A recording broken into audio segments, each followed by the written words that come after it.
Halu-haluin ang sibuyas, bawang at kamatis at luya. Brown rice, ilagay na ang mani. Yan, ilagay ang mani at halu-haluin.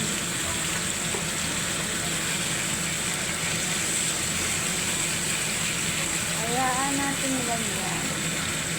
Takpan natin. Takpan. Halu-haluin ang chicken. Halu-haluin natin. Hanggang sa mag-brown siya.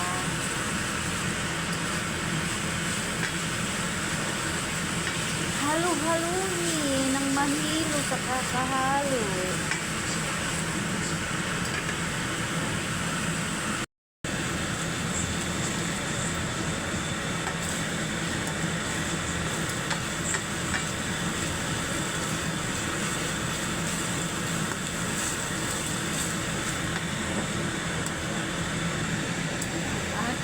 Spicy chicken. Got Arabic food.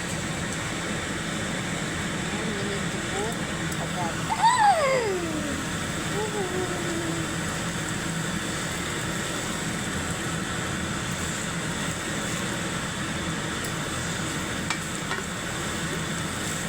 Lagyan natin ang ating. You know, that's just smoke. And then a 49-year-old Republican from Indiana agreed with Dunn.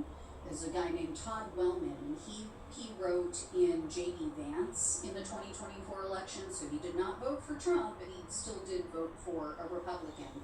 And he told Reuters, largest savings on its list. First, an $8 billion cut at ICE.